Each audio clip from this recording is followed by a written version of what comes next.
कहानी शुरू होती है एक शांत और मुस्कुराते गांव से, जहां रहते थे 3 गहरे दोस्त, राइस्टार, ज्ञान भाई और अज्जू भाई। राइस्टार एक मेहनती और ईमानदार लड़का था जो गांव में चाय की एक छोटी सी टपरी चलाता था, लेकिन अज्जू और ज्ञान भाई बड़े सपने देखते थे, करोड़ों की लैम्बोर्गिनी लेने का। उन्हें लगता था कि चाय बेचकर कुछ नहीं होगा, इसलिए एक रात अज्जू भाई चंदनपुर के जंगल का जिक्र करता है, जहाँ के लाल चंदन बहुत महंगे बिकते हैं। दोनों दोस्त रात में निकलते हैं। रास्ते में एक अजीब आदमी उन्हें रोककर चेतावनी देता है, मत जाओ, पुष्पाराज जाग गया है, वापस नहीं आओगे। लेकिन वे नहीं मानते और जंगल में घुस जाते हैं। थोड़ी देर बाद ज्ञान भाई को किसी आवाज के पीछे जाना पड़ता है और वहीं उसका सामना होता है एक डरावने शख्स से, पुष्पाराज से, जो लाल आंखों, लंबे बालों और हाथ में कुल्हाड़ी के साथ खड़ा होता है और कहता है, मेरे जंगल में चोरी, अब मौत तय है। वो ज्ञान भाई को मार देता है। अज्जू भाई जब उसे ढूंढने आता है तो ज्ञान की लाश देखकर भागने लगता है, लेकिन पीछे से पुष्पाराज आ जाता है और उसे भी खत्म कर देता है।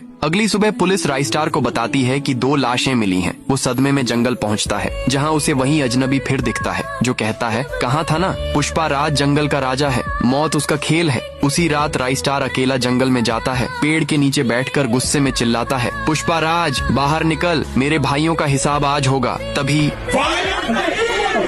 फायर की आवाज गूंजती है और सामने आता है पुष्पाराज। उसकी आंखें जल रही होती हैं। वो बोलता है, अब तू भी जाएगा उनके पास। दोनों में भयानक टक्कर होती है। जंगल दहाड़ता है, आग लगती है, बिजली गिरती है और जब सब शांत होता है तो धुएं में सिर्फ एक इंसान खड़ा होता है, राइस्टार। पुष्पाराज मारा जा चुका होता है, लेकिन जब राइस्टार गांव लौटता है उसकी आंखों में अब भी वही आग होती है, जैसे अब जंगल का नया राजा बन चुका हो। और अब फायर